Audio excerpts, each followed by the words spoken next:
Welcome to Deduction Junction, where mysteries unfold and every detail holds a clue. Step into the brilliant mind of Hercule Poirot, the world's greatest detective, as we journey through his most intriguing cases. With logic sharper than a razor and an eye for the smallest detail, Poirot unravels crimes that leave others baffled. Get ready to immerse yourself in a world of suspense, deception, and of course, the little gray cells. The investigation begins now. Chapter 1. The Invitation to Mystery. The Morning Post had brought with it an air of peculiar intrigue, as it so often did when one resided in close acquaintance with Hercule Poirot. Hastings, comfortably settled into the rhythm of their quiet London apartment, observed with mild curiosity as his friend unfolded a delicate letter, its paper scented faintly with violets. Poirot's sharp eyes flickered with interest, and his moustache twitched ever so slightly, a sure sign that something in the correspondence had seized his attention. "Mon cher Hastings, we have received an invitation most unusual," he murmured, delicately tapping the paper with one manicured fingertip. I leaned forward, intrigued. "A case?" Poirot tilted his head. "A mystery, perhaps, or a performance. The line between the two is often quite fine." He handed me the letter, allowing me to scan its contents. "Monsieur Poirot, I entreat you to grant me the privilege of your company this Saturday evening at Ashcombe Manor. There is a matter which requires your renowned discretion and insight. It is a family affair, delicate in nature, but I can promise you it is one that will be of considerable interest to your little gray cells. Your presence is of utmost importance. Please, I implore you, do not delay. With deepest regard, Lady Margaret." "Willoughby," I whistled. "Willoughby? Would that be the same Lady Margaret whose family owns the sprawling estate near Whitstable?" "Précisément," Poirot confirmed. "An old name, one that has seen both grandeur and scandal in equal measure." I frowned. "No mention of what the problem is." Poirot smiled, folding the letter neatly and slipping it into his breast pocket. "And that, Hastings, is what makes it all the more irresistible." The drive to Ashcombe Manor was a pleasant one. October had settled upon the English countryside with a crispness that made the air fresh and sharp. We arrived just as the sun dipped below the horizon, bathing the grand estate in an eerie, golden glow.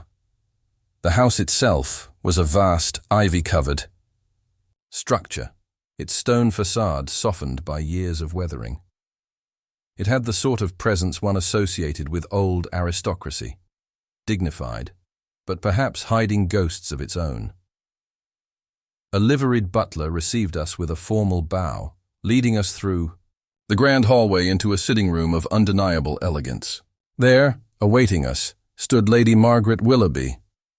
She was a woman of around 60, her posture straight, her silver hair swept into a chignon that spoke of habitual refinement. Her face was still handsome, though lined with the traces of worry. "Monsieur Poirot, thank you for coming," she said, her voice low but firm. Poirot inclined his head.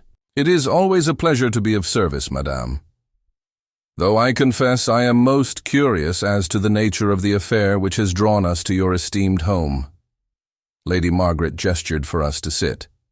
She took a deep breath, then leaned forward, slightly, her fingers clasping tightly together. "Something is not right in this house, Monsieur Poirot. It began as whispers, odd disturbances, small things at first, but they have grown into something I can no longer ignore." Poirot steepled his fingers. "Tell me everything." "There have been incidents," she began hesitantly. "Objects moved from their places, strange noises in the night, and then—" She hesitated, glancing toward the door before lowering her voice. "My niece Eleanor was found unconscious at the foot of the staircase 3 nights ago. She insists she was pushed." I straightened. "Good heavens! By whom?" Lady Margaret exhaled slowly. "That is the troubling part. There was no one there. At least, no one that anyone saw." Poirot's expression remained unreadable. "And Mademoiselle Eleanor? Does she recall anything?" Lady Margaret hesitated. Only one thing. She said she saw a ribbon. Poirot lifted a brow. A ribbon? A black velvet ribbon, Lady Margaret clarified. She claims she saw it fluttering in the darkness, as if someone were wearing it. A silence fell between us. I glanced at Poirot, but his expression gave nothing away.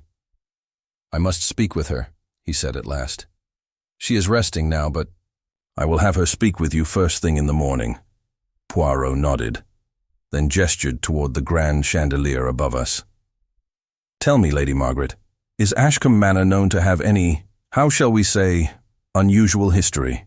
She pursed her lips. If you mean hauntings, Monsieur Poirot, the answer is no. My father was a practical man, and I was raised with a level head. And yet, her voice faltered. There is one thing, an old family tale. Poirot leaned forward. Go on. Lady Margaret sighed. It is said that many years ago, a woman named Beatrice Willoughby, an unfortunate cousin of mine, met her end here under tragic circumstances. She was found at the base of that very staircase. She gestured vaguely toward the hall. They said she had fallen in despair. Some even whispered that she had been pushed. Poirot's gaze sharpened. And what, madame, does this have to do with a black velvet ribbon? Lady Margaret hesitated before speaking, as if reluctant to give voice to the words. Beatrice was known for always wearing one. A cold shiver crept down my spine. Poirot tapped his fingertips together. Fascinating. It seems, Lady Margaret, that your family's past may not be as silent as you once believed. There was a long pause before she spoke again. You will help us, won't you? Poirot inclined his head. But of course, the past may hold its secrets, but Poirot, he does not believe in ghosts. We shall uncover the truth. And with that, the mystery of the black velvet ribbon had begun. Chapter 2. The Girl Who Remembered Too Much. The following morning dawned over Ashcombe Manor in a slow procession of pale gold light filtering through the mist-laden grounds. A sense of quiet solemnity hung over the house, as though the walls themselves were holding their breath. Hastings and I had risen early, indulging in a modest breakfast that the housekeeper, Mrs. Hargrove, had set out in the grand dining room. Poirot, ever the meticulous creature, had taken great care in straightening his cuffs and ensuring not a hair of his moustache was out of place before presenting himself in the morning room, where Lady Margaret had arranged for us to meet Eleanor Willoughby. The young woman entered hesitantly, her steps light but uncertain. Eleanor was perhaps in her early 20s, her face striking in a way that did not rely on conventional beauty, but rather on an innate intensity. Her dark eyes held shadows beneath them, her complexion was pale, and her hair, a deep shade of auburn, was pulled back into a loose chignon, allowing a few strands to frame her face. A thin bandage was wrapped just above her temple, evidence of her recent fall. Lady Margaret guided her to a seat. Eleanor, dear, this is Monsieur Hercule Poirot and his associate, Captain Hastings. Eleanor gave a small nod, but her hands fidgeted in her lap. Thank you for coming, she said softly. I know how this must sound, but I swear I didn't imagine it. Poirot smiled gently. Mademoiselle, I assure you, I am here only to listen and to understand. You must not distress yourself. Simply tell me everything, exactly as you remember it. She swallowed, clasping her hands together. I had been in my room reading that night. It was late, but I couldn't sleep. Something had been unsettling me all evening. Not anything I could explain, just a feeling. Poirot nodded encouragingly. Go on, if you please. I decided to go downstairs for a glass of water, she continued. The house was so quiet. It always is at night. The halls feel so much longer, the air heavier somehow. Her voice wavered slightly, but she pushed forward. I was walking down the staircase, and just as I reached the fourth step from the Bottom, I felt— She paused, inhaling sharply. Poirot leaned in slightly. Yes, mademoiselle? I felt hands. A chill swept through the room at her words. Hands? I echoed. She nodded, her breath shaky. They came out of nowhere, I swear it. One moment I was walking, and the next I felt them. Cold, firm, pushing against my back. Poirot's sharp gaze flickered with interest. A deliberate push? Yes. Her voice was barely above a whisper. And I lost my footing. I tried to grab the railing, but it happened so quickly. I fell forward, tumbling down the steps, and then— She closed her eyes, a small shudder running through her. Then, as I lay there, dazed and barely able to move, I saw it. The ribbon? Poirot prompted. Eleanor nodded, her fingers tightening into fists. A black velvet ribbon, just floating there, as if caught in a breeze. It drifted for a moment, then vanished. Silence settled over the room. I found myself shifting uncomfortably. Despite my usual skepticism toward ghostly matters, there was something deeply unsettling about the way Eleanor spoke, her voice laced with conviction. Poirot, however, remained as composed as ever. Mademoiselle, forgive me for the indelicate nature of my next question, but you are quite certain you did not dream this? Or perhaps, in the confusion of your fall, your mind— I was not dreaming, she interrupted firmly. I know what I saw. Poirot's expression softened. Of course, mademoiselle. One must always consider all possibilities. Now tell me, this black velvet ribbon, was it distinct in any way? Frayed edges, a particular design? Eleanor hesitated. No, it was just plain. But it looked old, as though it had belonged to someone long ago. Poirot's eyes gleamed. Très intéressant, Lady Margaret exhaled sharply.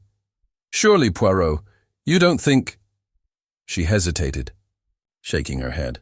Oh, I don't know what to think anymore. Poirot stood suddenly, his movements precise. Mademoiselle, would you be so kind as to show me the staircase where this incident occurred? Eleanor hesitated, but then, with a small nod, rose from her chair. We followed her through the hallway until we reached the grand staircase, an impressive, sweeping structure of polished mahogany, its banisters gleaming in the morning light. Despite its beauty, there was something oddly oppressive about it, as though it bore witness to far more than it ever let on. Poirot's gaze swept over the steps with keen interest. He knelt, running a delicate hand along the wooden surface, his fingers pressing lightly as if searching for something unseen.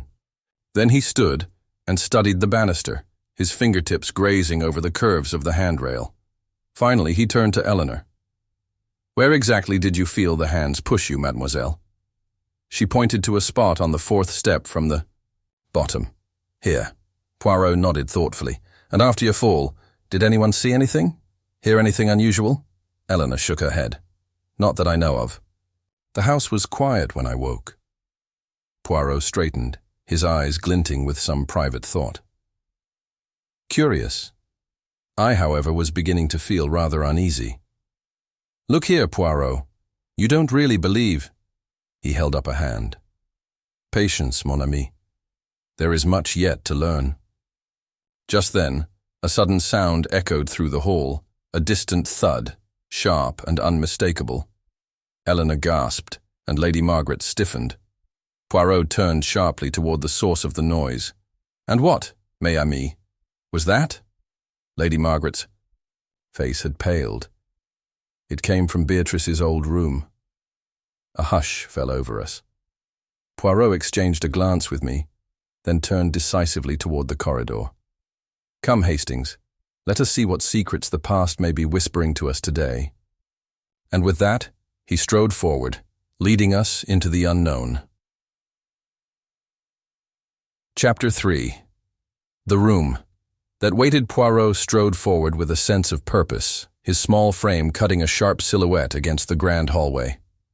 Hastings and I followed close behind, Eleanor's breath quickening as we neared the source of the sound, the old bedroom that had once belonged to Beatrice Willoughby. The door stood ajar. A heavy silence pressed down on us, as if the very air within the room held its breath. Poirot, ever deliberate, reached out and pushed it open fully. The hinges groaned, and the sight that met us was one of eerie stillness. The room had not been touched in years. Dust coated the mahogany furniture, the floral drapes hung stiff with age, and the faint scent of lavender and something more elusive, something old and faded, lingered in the air. An ornate dressing table stood against the far wall, its mirror dulled by time, while a grand four-poster bed, adorned with deep burgundy drapes, loomed like a shadowed spectre. And yet, something was out of place. Poirot stepped inside, his keen gaze sweeping the space. I followed, feeling an inexplicable chill. The room should have been undisturbed, left in the same state since Beatrice Willoughby's passing. But there, upon the floor near the window, lay an overturned vase, water seeping into the carpet, its lilies scattered like pale ghosts. Curious, Poirot murmured, kneeling beside the spill. He dipped a finger into the damp carpet, then examined it with an almost meditative focus. "This has happened only moments ago." Eleanor, lingering near the doorway, shivered. "That vase, it was on the windowsill last I saw." Lady Margaret's voice trembled. "It's been there for years. No one has moved it." Poirot's expression remained unreadable as he traced the water's spread with his eyes. Then, quite suddenly, he turned his attention elsewhere. Rising to his feet, he moved toward the dressing table and ran a gloved hand across the surface, disturbing the layer of dust. Then his fingers stopped. "Hastings," he said sharply, beckoning. "Observe." I stepped forward, my gaze following his hand. At first I saw nothing, only dust, the faded outline of a silver hand mirror, a few trinket boxes, and a single porcelain figurine of a woman with a delicate parasol. Then I noticed it, a mark in the dust, a perfect oval, as though something small and round had recently rested there and been lifted away. "You see, mon ami?" Poirot said quietly. "Someone has been here." I swallowed. "But who?" Lady Margaret, looking more distressed by the second, turned to Eleanor. "You were the last to enter this room, weren't you?" Eleanor hesitated. "Yes. I sometimes come here. It makes me feel closer to her." Her voice wavered. "But I haven't touched anything." Poirot nodded, as if this did not surprise him. His attention, however, was now drawn to something else entirely, the wardrobe. It stood against the far wall, a massive oak structure with intricate carvings of ivy and roses climbing its surface. The doors were closed. Without hesitation, Poirot stepped forward and, with a precise motion, pulled one open. The wardrobe was empty, but for a few old gowns, their fabric yellowed with time. A faint scent of cedar and dust drifted out. And yet, something caught Poirot's interest. He reached inside and, with a deliberate movement, plucked something from the wooden interior, a single black velvet ribbon. A hush fell over the room. Eleanor gasped. "That?" Poirot turned the ribbon over in his hands, examining it closely. His fingers traced its length, his expression unreadable. Then he lifted his gaze to meet Eleanor's. "Mademoiselle, is this the ribbon you saw last night?" She hesitated, then nodded. "It looks the same, but how did it get in there?" "That, my dear mademoiselle, is precisely what we must determine." Poirot's voice was calm, but his eyes gleamed with sharp intelligence. "This ribbon did not appear by magic." Lady Margaret shuddered. It was hers, you know." "Beatrice's." Poirot turned slightly. "Ah?" She nodded. "She always wore black velvet ribbons. She had so many of them, tied around her neck or wrist. It was something of a signature." Poirot's fingers tightened around the fabric ever so slightly. "And tell me, madame, when Beatrice passed, was she buried with one?" Lady Margaret's face went utterly pale. I don't know, she whispered. The silence in the room was unbearable. Hastings, standing rigid beside me, cleared his throat. Poirot, surely you don't think— I think, mon ami, Poirot interrupted smoothly, that we are dealing with a mystery of a most delicate nature. But let us not allow the imagination to run away. There is always an explanation, no matter how elusive it may seem. He turned back to Eleanor. Mademoiselle, I must ask, have you ever seen anyone enter this room who should not have? Eleanor shook her head. No, the door is always locked. And yet, today, it is not, Poirot observed. Lady Margaret, still trembling, turned to the detective. Poirot, please, tell me plainly, do you believe someone is trying to frighten us? Poirot regarded her carefully. Then, with a slight inclination of his head, he replied, It is possible, madame, but fear is a tool, n'est-ce pas? It is used to manipulate, to control. And if someone is using it here, I intend to find out why. Just then, a knock sounded at the door.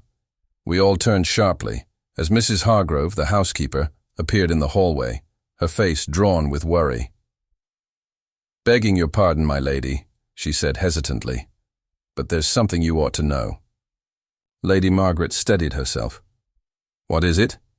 Mrs. Hargrove hesitated, then glanced at Poirot. The gardener, old James. He was tending to the grounds this morning. He swears he saw a figure near the family mausoleum at dawn. Words sent a ripple of unease through the room. A figure? I repeated. Mrs. Hargrove nodded, wringing her hands. Said it was standing near the entrance, watching the house. Her voice lowered. And he swears, Captain. He swears it. Looked just like Miss Beatrice. Lady Margaret made a strangled sound and clutched Eleanor's arm. I felt a chill run through me. Even Hastings, ever the man of logic, looked unsettled. But Poirot? Poirot merely smiled. Ah, he murmured, slipping the black velvet ribbon into his pocket. Now we begin to see. And with that, he strode toward the door, already one step ahead of us all. Chapter 4. The Watcher in the Fog. The revelation of the figure near the family mausoleum sent an unspoken tension rippling through the room. Even Hastings, usually dismissive of such eerie accounts, seemed momentarily shaken. But Poirot, as always, remained unfazed. He merely straightened his cuffs, gave the faintest tilt of his head, and stepped forward with quiet determination. Madame, he addressed Lady Margaret gently. If you are able, I suggest you retire to your chambers. The shock, it is a most formidable thing, n'est-ce pas? And you, Mademoiselle Eleanor, should accompany her. Lady Margaret looked as though she might protest, but something in Poirot's tone, a soft command veiled in politeness, persuaded her otherwise. She nodded, taking Eleanor's arm, and allowed the young woman to lead her from the room. Only when they had disappeared down the corridor did Poirot turn back to Mrs. Hargrove. You will take us to James, if you please, he said. The housekeeper nodded hurriedly and led us down the great staircase, through the marble-floored hall, and out onto the mist-laden grounds of Willoughby Manor. The air was thick with damp, the sky smothered by a dense overcast that seemed to press the world into silence. The family mausoleum stood at the far end of the estate, past the manicured gardens and the high yew hedges that curled like sentinels in the mist. It was an old structure. Of weathered stone, its iron gates rusted and overgrown with ivy. As we neared, I caught sight of the gardener, a hunched man with rough hands and the telltale signs of a life spent outdoors. His face, deeply lined and weary, was set in an expression of unmistakable unease. Poirot approached him with a courteous nod.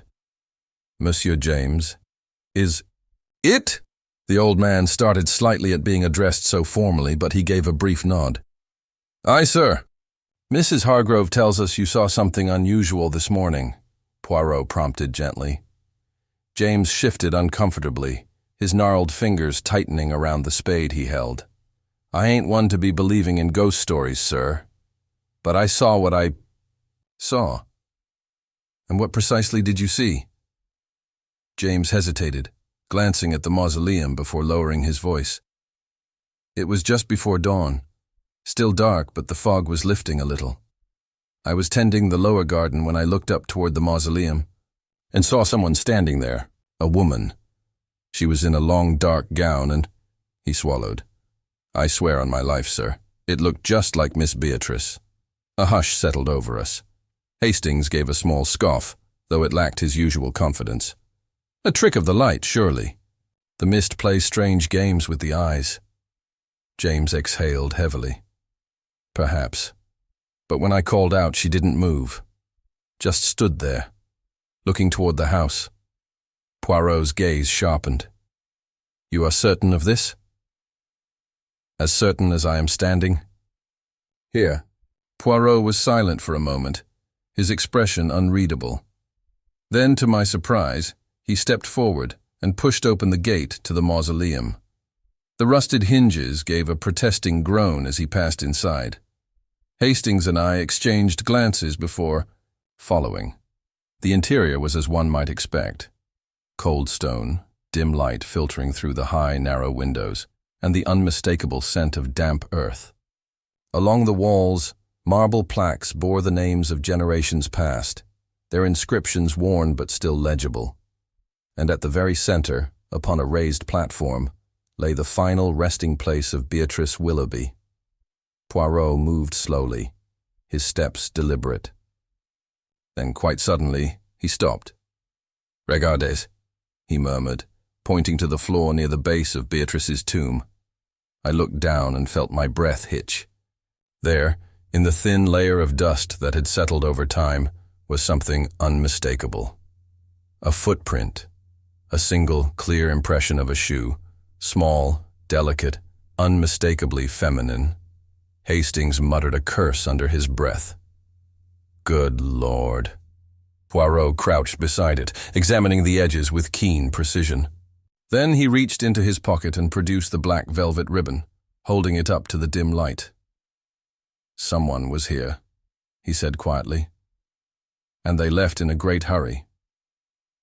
James, who had been lingering at the entrance, looked on with growing unease. You think someone's been in here?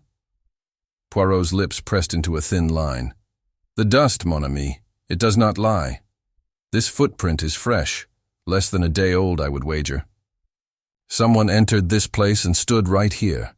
He gestured toward the tomb. Perhaps even knelt before it. A chill ran down my spine. But why? I asked. What would anyone have to gain from such an act? Poirot did not immediately answer. Instead, he lifted his gaze toward the narrow window, his mind working at full speed. Then, with a slight nod to himself, he turned abruptly. We must return to the house. Hastings frowned. So soon? Shouldn't we investigate further? Poirot shook his head. Non, mon ami. There is nothing more to see here, at least not in the manner you are thinking. The answer does not lie within these walls, but within the hearts and minds of those in the house.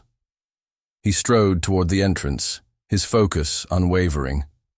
Hastings and I hurried to keep up, leaving the mausoleum behind. As we reached the house, the air was thick with silence. Lady Margaret and Eleanor were absent from the drawing room, presumably still in their chambers, but as we stepped inside, a new presence greeted us. A man stood near the grand fireplace, his hands clasped behind his back. He was tall, sharply, dressed in a dark grey suit with a face carved from stone, strong jaw, piercing blue eyes, and an expression of quiet authority. Poirot studied him for a moment before speaking. Ah, he said pleasantly. Monsieur Willoughby, I presume? The man turned, his gaze cool and assessing. Jonathan Willoughby. His voice was deep, measured. I understand you are Hercule Poirot. Poirot gave a small bow.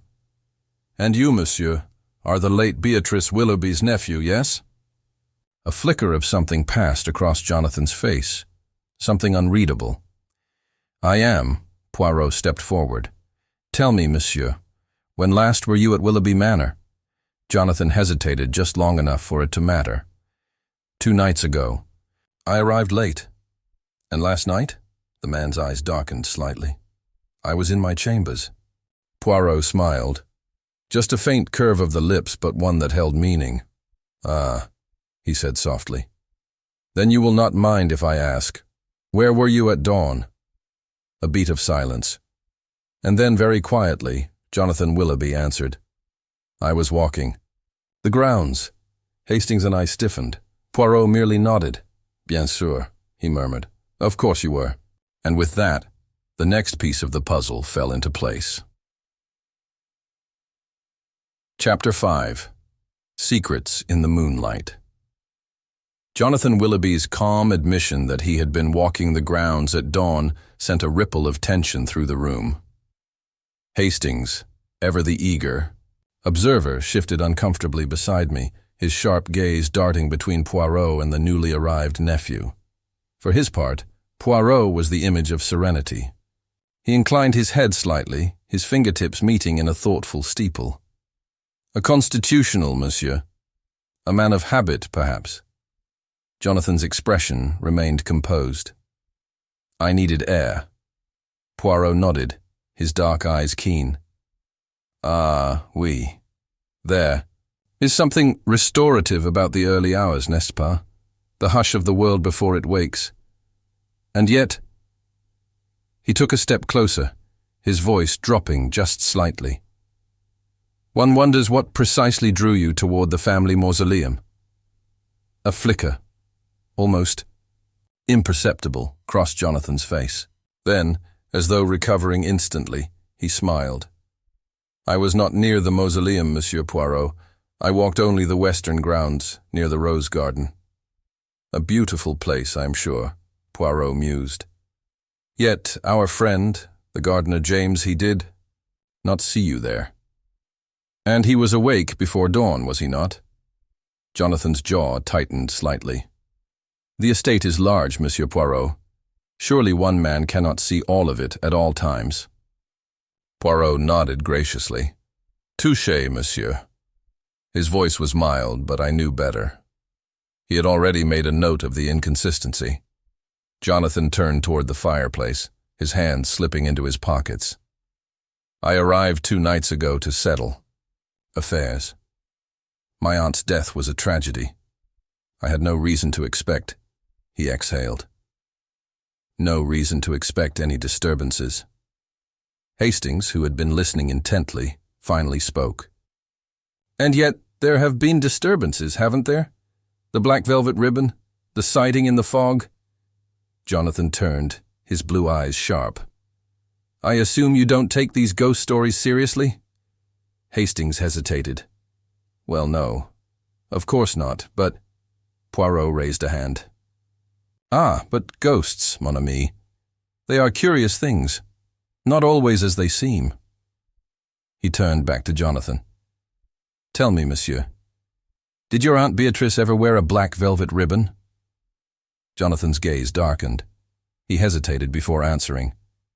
Yes, he admitted at last. She wore one often when she was younger. I remember it from when I was a boy. A gift, I believe, from someone she once cared for. There was something deliberate in the way he phrased it, as though he were withholding the full story. Poirot caught it at once. From whom, monsieur? Jonathan exhaled. From a man named Peter Harcourt. The name sent a jolt through the room. Even I, unfamiliar with the nuances of Willoughby family history, could sense that it carried weight. Poirot's brows lifted slightly. Peter Harcourt, a name I have not yet heard. Tell me, who was he to your aunt?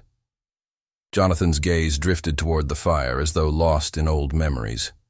He was once engaged to her. Years ago, long before I was born. But the engagement ended. Or rather, he hesitated, then finished quietly. It was ended for them. A silence settled over us, heavy and expectant. Poirot, always a master of patience, allowed it to linger just long enough before prompting. Why? Jonathan sighed. My grandfather disapproved. He had great plans for the Willoughby estate, plans that did not include his daughter marrying a man of little fortune or status, and so the engagement was dissolved. Beatrice never married after that. Poirot's expression was unreadable. And this Peter Harcourt, what became of him? Jonathan hesitated. He left. Some say he went abroad. Others say he stayed in England, but disappeared into obscurity. No one truly knows. Poirot was silent for a moment. Then softly he said, "But Beatrice kept the ribbon." Jonathan nodded once. "Yes, she kept it." Hastings exhaled sharply.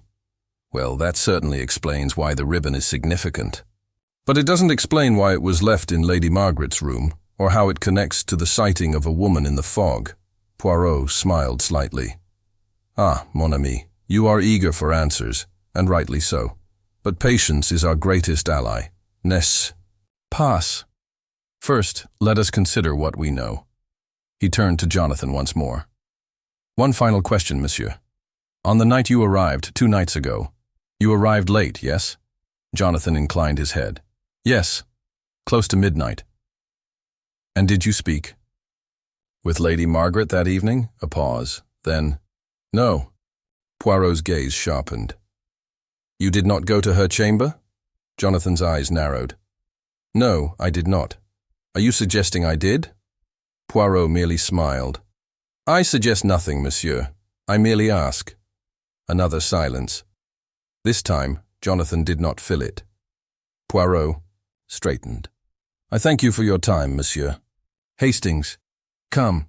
There is someone else we must speak to." Hastings and I followed him out into the corridor. As soon as we were beyond earshot, Hastings leaned in. "Poirot, you suspect him, don't you?" Poirot's eyes gleamed. "Mon ami, I suspect everyone."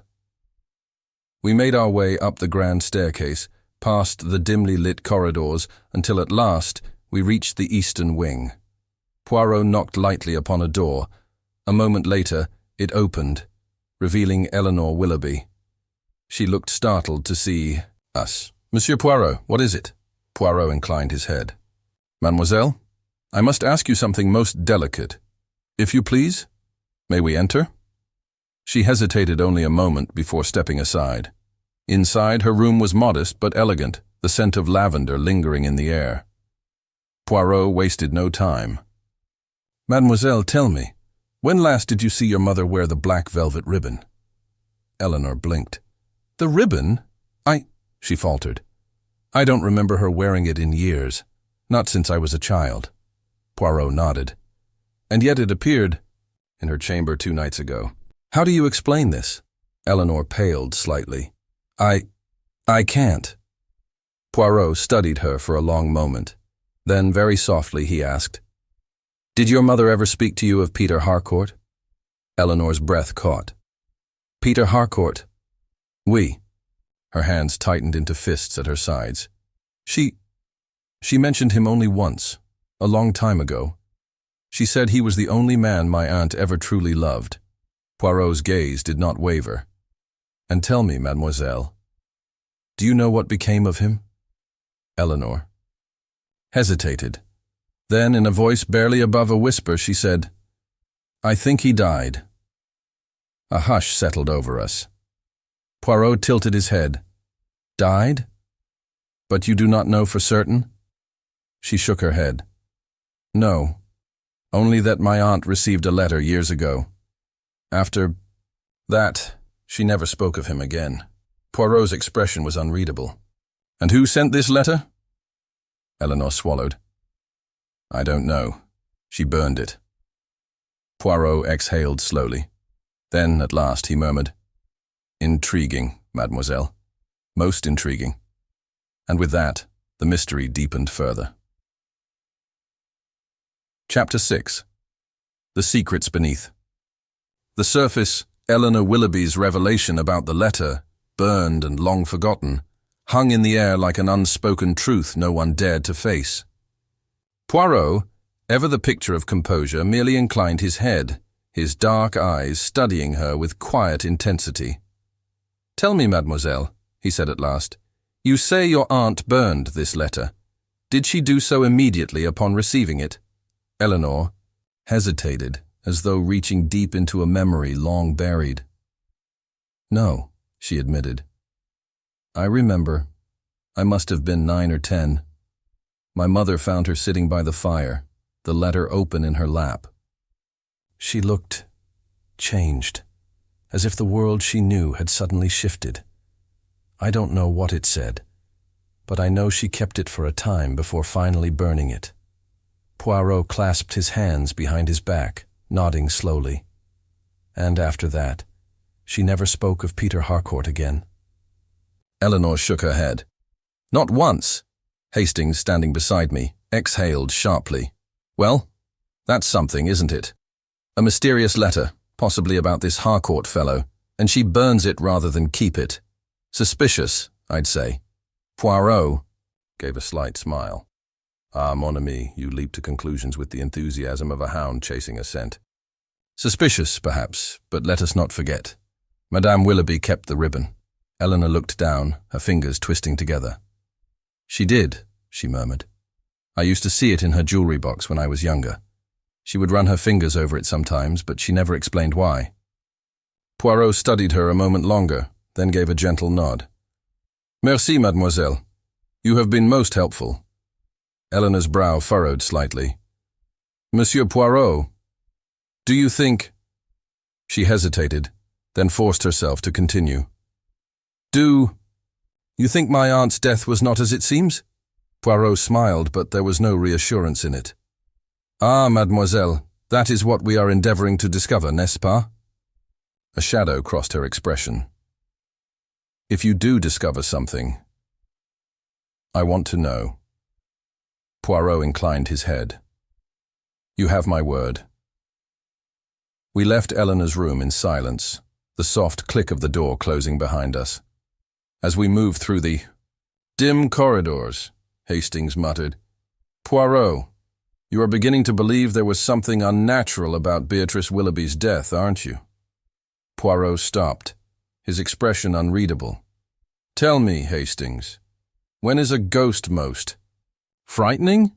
Hastings blinked. "Well, when one sees it, I suppose." Poirot gave a small shake of his head. "No, mon ami.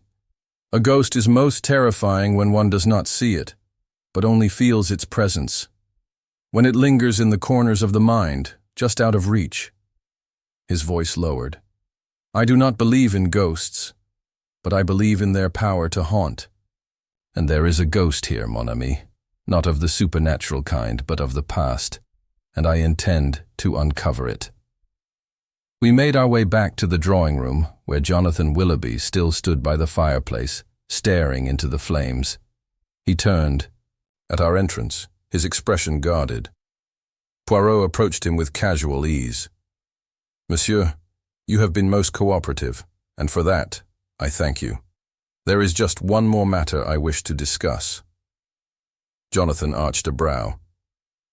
"And that is?" Poirot's gaze was steady. "The night of Lady Beatrice's passing. Did she receive any visitors?" Jonathan frowned. "Not that I know of. She retired early, as she often did." Poirot nodded. "And yet, the black velvet ribbon appeared in her chamber that night." Flicker of something crossed Jonathan's face. "I don't know how it got there." "Non?" Poirot murmured. "It is curious, is it not?" He took a slow step forward. "A ribbon, a sighting in the fog, a whisper of a name long forgotten. And then, Madame Willoughby is dead. You do not find that strange, monsieur?" Jonathan's jaw tightened. "What are you suggesting?" Poirot smiled faintly. "I suggest—" "Nothing, monsieur. I simply observe." Before Jonathan could respond, the door swung open, and a breathless maid appeared. Her face was pale, her hands gripping the edges of her apron. "Sir, Monsieur Poirot." She swallowed hard. "There's something you must see." Poirot turned to her with interest. "Something, mademoiselle?" She nodded, clearly unsettled. "In the mausoleum." A hush fell over the room. Hastings beside me stiffened. "Good heavens. What now?" Poirot simply inclined his head. Then we must see it. The air outside was thick with mist as we followed the maid through the moonlit gardens.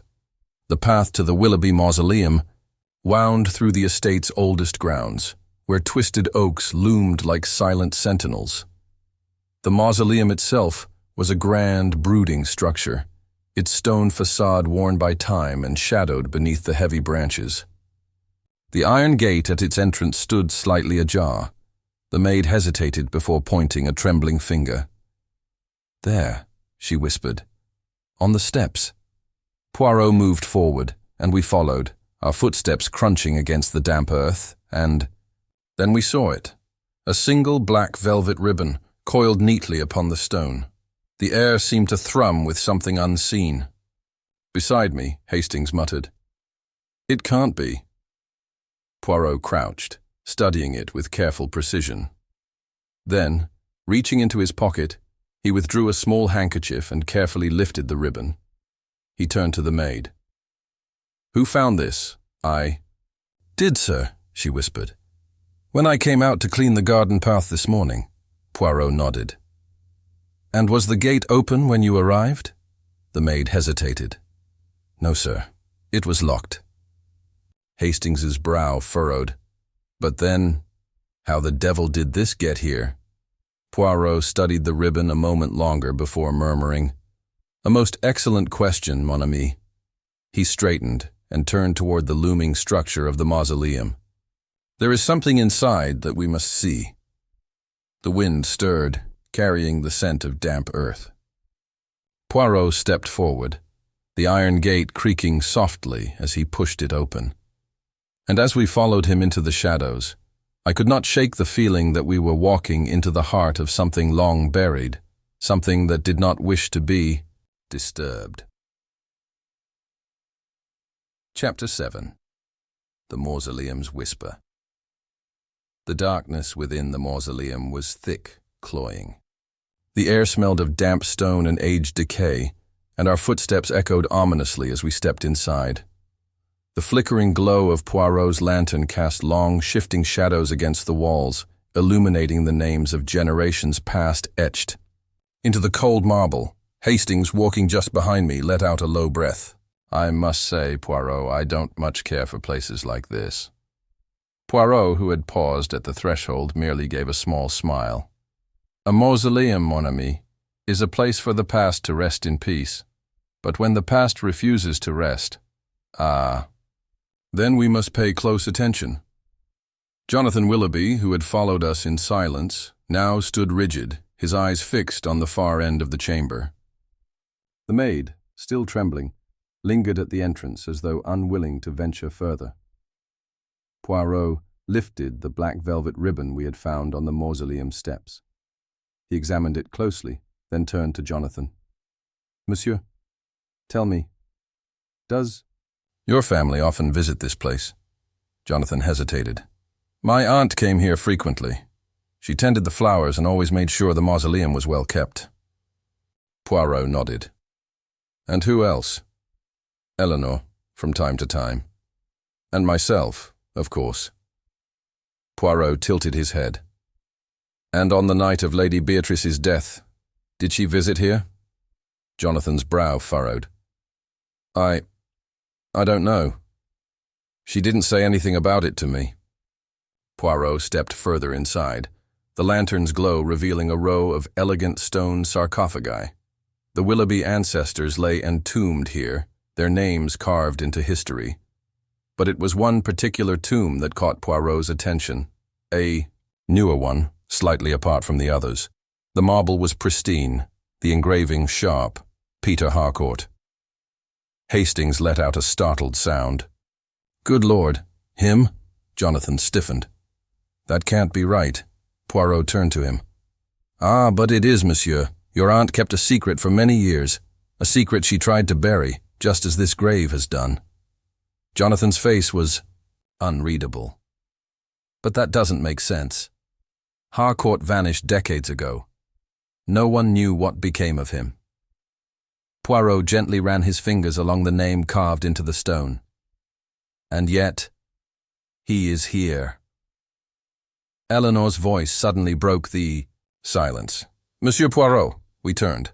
She had entered the mausoleum, her face pale, her hands clenched in the folds of her dress. There's something you need to see, she said quietly. Poirot raised an eyebrow. Something more? She nodded, motioning for us to follow. We exited the mausoleum, stepping back into the cold night air. Eleanor led us around the side of the structure, where the shadows lay thickest. She stopped, pointing downward. There. At first I saw nothing. Then, in the shifting light of the lantern, I made out faint disturbances in the earth. A patch of dirt, slightly sunken, as if something had been buried or unearthed. Poirot crouched, studying the ground, with keen interest. He reached down, running his fingers over the disturbed soil. Then he looked up at Eleanor. Mademoiselle, how did you find this? She hesitated. I came here earlier this evening. After what happened with the ribbon, I felt uneasy. I don't know why, but I had the urge to walk the grounds. That's when I saw it. Poirot straightened, his expression unreadable. Someone has been here recently, digging. Hastings shifted uncomfortably. You don't think... He stopped himself, shaking his head. Poirot gave a knowing smile.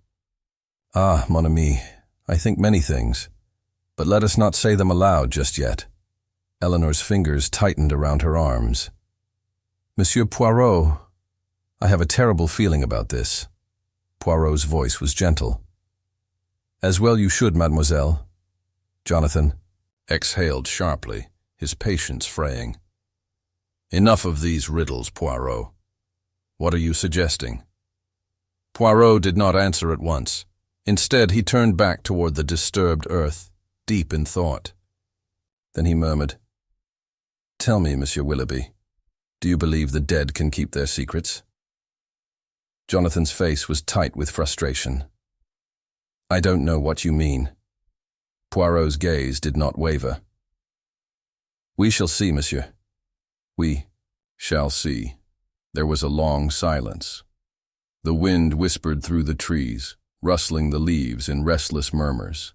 And then Poirot, with one last glance at the disturbed ground, turned on his heel. We have much to uncover, mes amis, but for now let us return to the house. And so we left the mausoleum behind.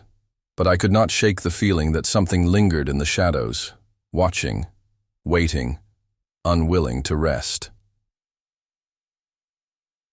Chapter 8. The ghosts of the past. The return to the Willoughby estate was shrouded in uneasy silence. The discovery at the mausoleum had shaken all of us, and though the night was still and clear, there was a heavy weight in the air, as if the very walls of the house bore witness to its secrets. Poirot led the way into the drawing-room, his step measured, his expression unreadable. He moved to the fireplace, where a low fire crackled, casting flickering shadows along the walls. Hastings and I followed, while Jonathan Willoughby and Eleanor took hesitant seats on the nearby settees. Jonathan cleared his throat. Poirot, you must explain yourself. What does this mean? Why would my aunt have had a man buried in the family mausoleum, especially a man who vanished decades ago? Poirot steepled his fingers, gazing at the fire. Ah, Monsieur Willoughby, you ask the right question, but you seek an answer that you are not yet ready to accept. Jonathan's jaw tightened. Try me. Poirot inclined his head. Very well. He stood and walked to the sideboard, where a silver tea service had been left untouched. With meticulous precision, he poured himself a cup of tea, taking his time to add a single lump of sugar and stirring it precisely 3 times. Only when he had taken a sip did he speak again. Lady Beatrice Willoughby was not merely the matriarch of this estate. She was the guardian of a secret buried deep in the past. For many years, she carried it alone. But secrets, Monsieur Willoughby, have a habit of demanding reckoning. Eleanor leaned forward, her voice quiet. You mean, the past caught up with her? Poirot nodded. Just so, mademoiselle. Hastings shifted in his chair. But Poirot, what does this have to do with the black velvet ribbon and the death of Lady Beatrice? Poirot's moustache twitched in satisfaction. Ah, Hastings, enfin, you begin to see the shape of the puzzle. He turned to Eleanor.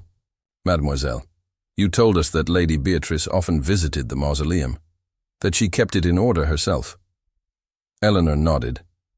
Yes, she was always very particular about it. Poirot's eyes gleamed.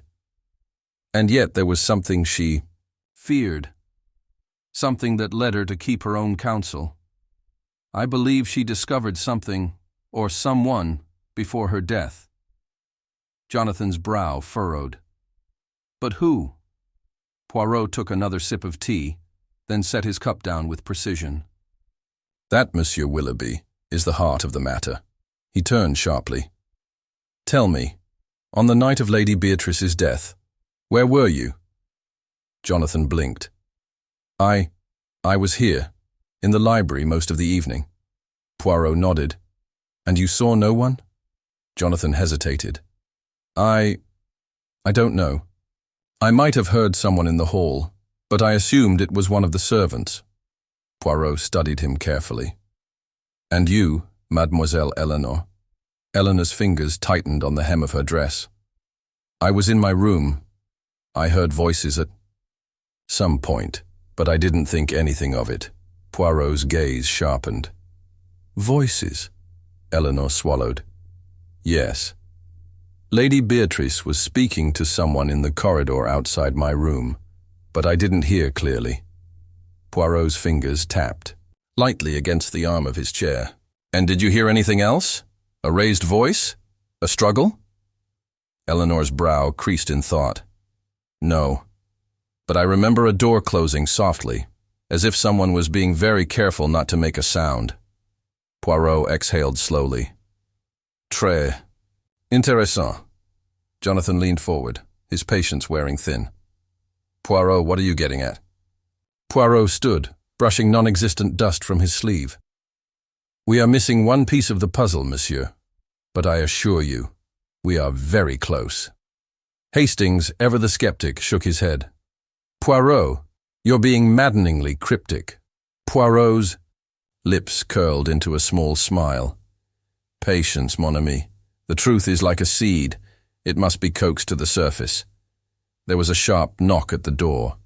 We all turned as the butler, Dawson, stepped inside, his usually impassive face lined with tension. Excuse me, sir, he said, addressing Jonathan, but there's been a development. Jonathan stood. What is it?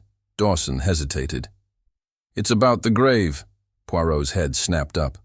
Ah, the disturbed earth. Dawson nodded, glancing uneasily at the detective. Sir, it's been dug up further, and there's something there. A chill ran through the room. Eleanor pressed a hand to her mouth. Jonathan's expression darkened. Poirot, however, remained utterly composed. He retrieved his coat, buttoning it with care. Come, mes amis. It seems the past is unwilling to remain buried.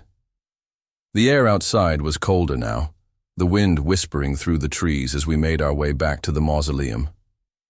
Dawson led us to the spot where the earth had been disturbed.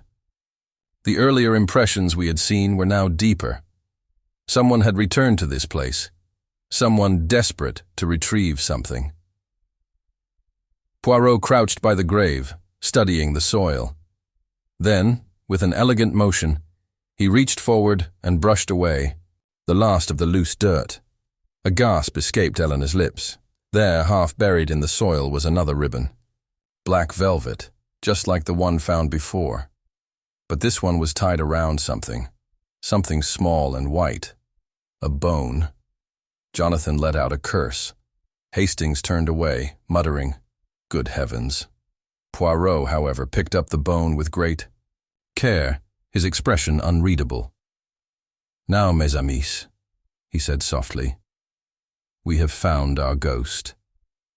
Silence stretched between us, the wind sighing through the trees, carrying with it the echoes of long-buried secrets. And in that moment, I knew. We were standing on the precipice of the truth. Chapter 9. Shadows Beneath the Surface. The night air was thick with tension as we stood around the unearthed grave, staring at the grim discovery. The black velvet ribbon, now unmistakably linked to something far darker than a mere keepsake, lay wrapped around the small, bleached bone. It was an eerie sight, the delicate fabric, still pristine despite its burial, contrasting sharply with the stark reminder of mortality beneath it. Jonathan Willoughby ran a hand through his hair, his face pale in the moonlight. "I don't understand. Are you saying someone deliberately buried this here? That this bone belongs to—" Poirot rose, dusting his gloves. "Ah, monsieur, you seek certainty, but you already know the answer. The question is not if, but why." Eleanor let out a shuddering breath. "But it doesn't make sense. Who would have buried a body here? And why leave the ribbons?" Poirot turned to her, his sharp gaze softening slightly. "Mademoiselle, the ribbons are not merely decoration. They are a message." He gestured toward the disturbed earth. "And now, it seems someone wishes to ensure that message is never fully uncovered."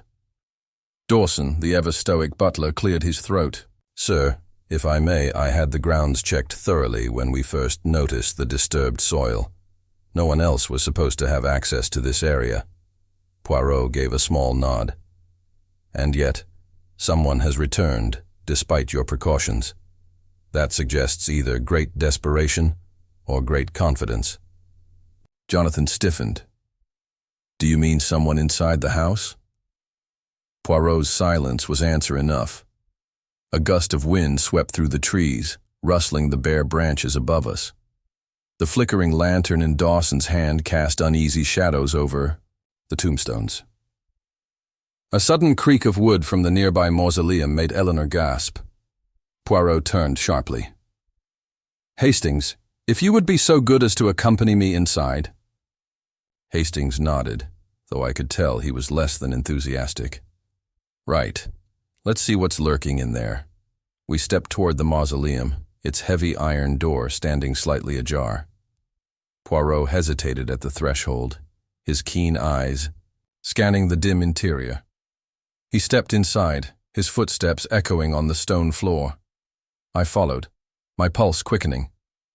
The air was thick with dust and age. The rows of family tombs loomed around us, their inscriptions worn with time.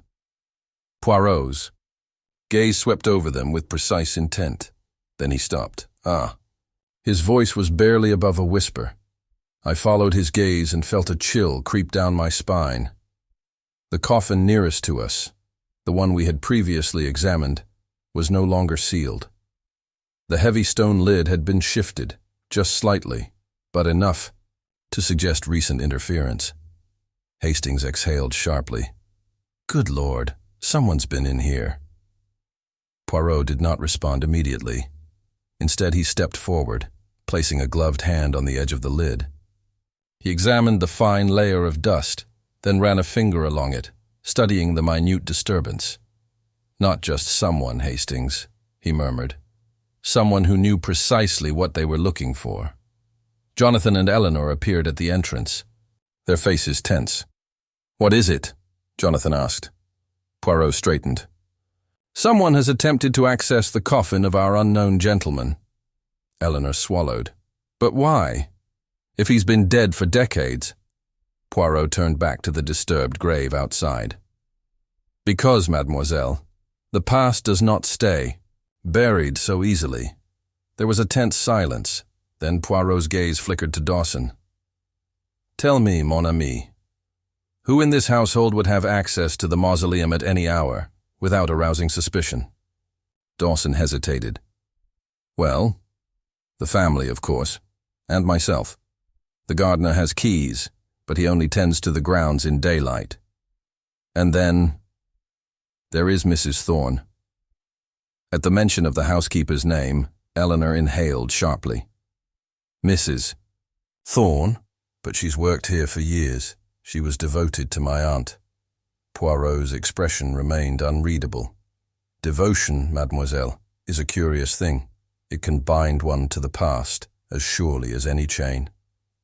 A heavy silence settled over us. Then, without another word, Poirot turned and strode toward the house. We followed him inside, the warmth of the drawing room doing little to chase away the unease in our bones. Poirot, ever meticulous, removed his gloves and smoothed his jacket. Before speaking, Monsieur Willoughby, Mademoiselle Eleanor, there is something you must understand. This is no ordinary mystery. It is a crime born of long-buried secrets, of love and betrayal, of loyalties that have endured far beyond the grave. Jonathan frowned. And you believe Mrs. Thorne is involved? Poirot's eyes gleamed. I believe she holds a key, monsieur, but she is not the only one. There was a knock at the door, and a moment later, Mrs. Thorne herself entered, her ever-composed expression marred by something resembling wariness. You sent for me, sir? Poirot gestured toward the seat nearest the fire. Ah, Madame Thorne, please sit. The housekeeper hesitated, then complied. Her hands were folded neatly in her lap, but I noticed how her knuckles were slightly pale from the pressure. Poirot studied her in silence for a long moment, then said softly, You were very loyal to Lady Beatrice, n'est-ce pas? Mrs. Thorne's gaze did not waver. I was. And yet, Poirot continued, there are things you did not share with us before, things you kept hidden, perhaps out of fear, perhaps out of love. Her lips pressed together, but she did not respond. Poirot leaned forward slightly. Madame, I must ask you plainly, on the night of Lady Beatrice's death, where were you?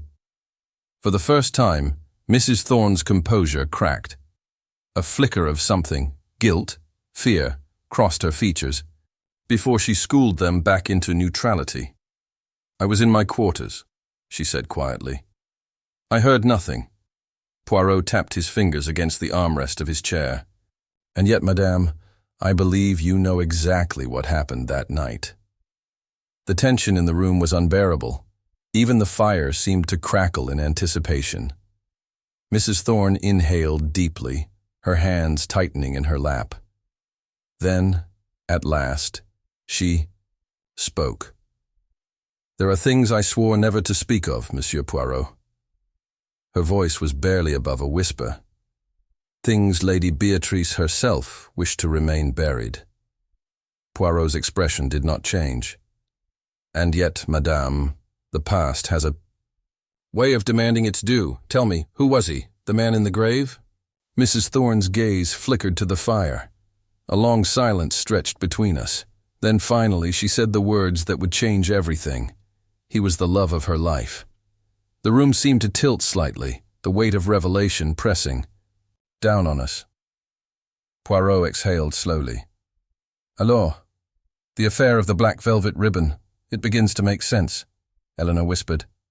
But then, who killed her? Poirot's gaze never left Mrs. Thorne's. That, mademoiselle, is the final piece of the puzzle. And with that, we knew. Tomorrow, the truth would come to light at last. Chapter 10. The truth in the ribbon, the drawing room was eerily silent as the assembled group waited for Hercule Poirot to speak. The fire crackled, casting long shadows on the walls, but no one seemed to notice. Their eyes were fixed on the small Belgian detective, who sat impeccably composed, his fingertips pressed together in thought. The mystery of the black velvet ribbon had brought us to this moment, and now, at last, the truth was ready to be unveiled. Eleanor shifted in her chair, her hands clasped tightly in her lap. Jonathan Willoughby, standing near the window, had his jaw set in grim anticipation. Dawson stood behind him, his usual stoicism betrayed by the slight furrow of his brow. And Mrs. Thorne sat motionless, her gaze distant, as if, bracing for the inevitable. Poirot inhaled deeply, then exhaled with great deliberation. Mes amis, you have all waited patiently, and now I shall tell you the truth about Lady Beatrice, about the black velvet ribbon, and about the murder that has haunted this house. The weight of his words settled over us like a heavy fog.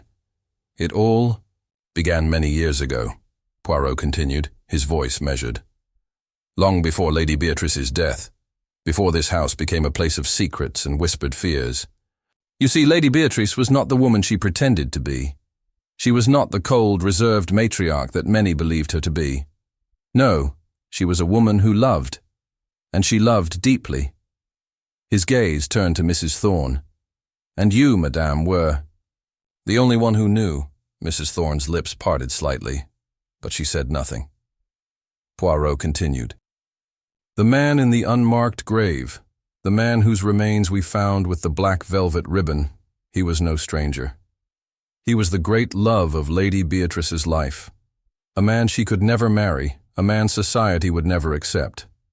And yet, she kept a token of him always. A simple thing, yet profound in its meaning, the black velvet ribbon. Eleanor swallowed hard. But if she loved him, why was he buried in secret? Poirot's expression darkened. Because, mademoiselle, he did not die by accident. He was murdered.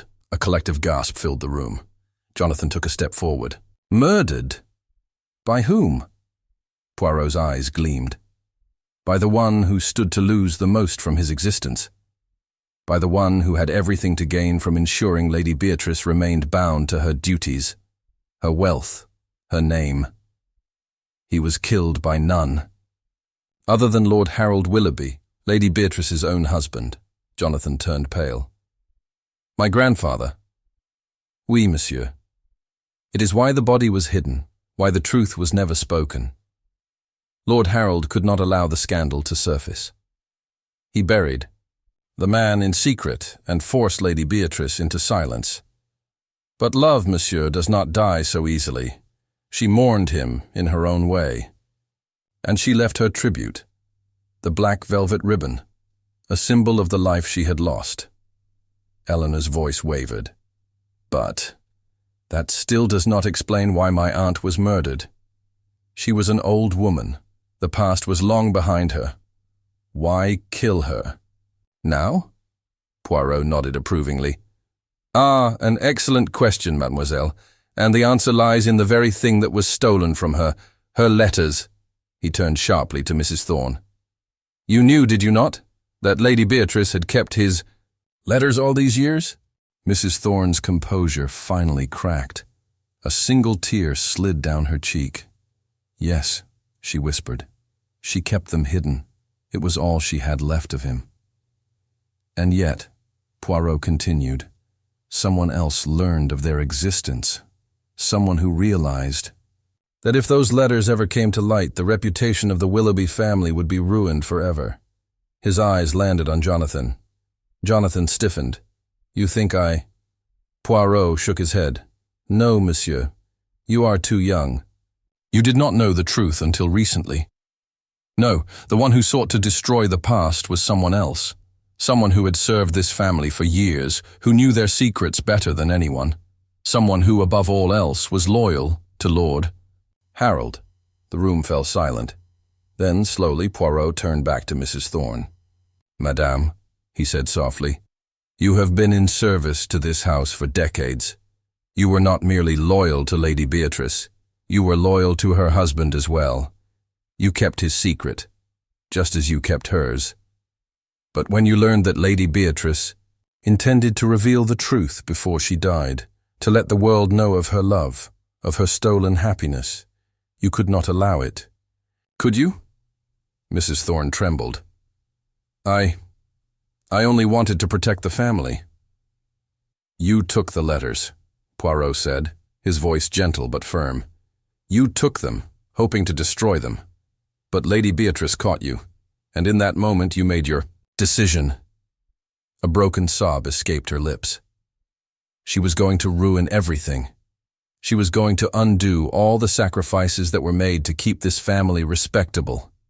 I couldn't let that happen. I had given my life to this house, to Lord Harold's memory. I begged her to reconsider, but she wouldn't listen. She said she had to tell the truth, that she owed it to him. And so, she broke off, covering her face with her hands. I didn't mean to hurt her, I only meant to silence her. But she was frail, and when I pushed her, the silence that followed was deafening. Poirot bowed his head. Ah, madame, you sought to bury the past, and in doing so you only made it rise again. Dawson stepped forward. Mrs. Thorne, you'll have to come with me. The housekeeper nodded, defeated. Eleanor, tears in her eyes, whispered, And the letters? Poirot reached into his pocket and withdrew a bundle wrapped in silk. They were not so easily destroyed, mademoiselle. He handed them to her. Perhaps now, Lady Beatrice's story can finally be told. As the night came to an end and Mrs. Thorne was led away, Poirot turned to Hastings with a small smile. You see, mon ami, in the end, it was never about the murder itself, but about love. Love lost, love hidden, and love that demanded to be remembered. Hastings exhaled. And the black velvet ribbon? Poirot's eyes twinkled. A symbol, Hastings. A ribbon is meant to tie things together, is it not? And this one, at long last, has tied together the past and the present. With that, he straightened his cuffs, and with the grace of a man who had unraveled yet another tangled web, he bid the Willoughby estate farewell.